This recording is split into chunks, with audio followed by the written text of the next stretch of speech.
ल आज मैले फिर्की बनाउँदै छु। यो त्यसबाट फिर्की बनाउने तरिका हजुरहरूलाई पाइप चाहियो अनि यो साइडबाट घाउ निकाल्ने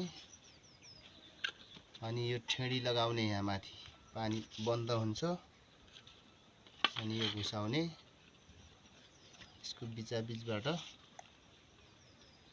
काटी निकाल्ने योमा खास बनाउन खोजेको तर यो अलि यसको दूरी सानो भएर यो भएन तर यो देखिको माथिको बोतलमा चाहिँ हुँदो रहेछ है। यहाँ त्यसको लागि सामग्री यो चाहियो अनि पाइपको यो चाहियो। यो ठेडी हालेछु मैले यहाँ किनकि काटी घुसाउन सजिलो होस् भनेर।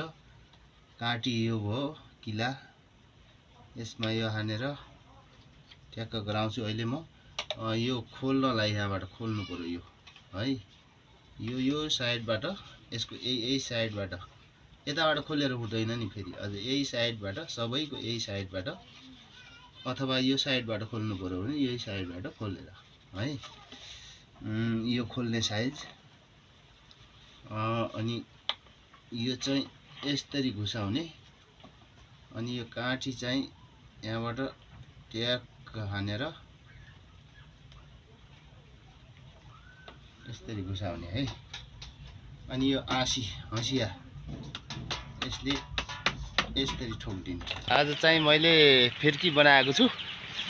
यसो हेरिदिनु होला, मन पराइदिनु होला, कमेन्ट गरिदिनु होला है त कस्तो छ के छ यो फिर्की चाहिँ कस्तो के छ हजुरहरूले प्रतिक्रिया दिनु होला है।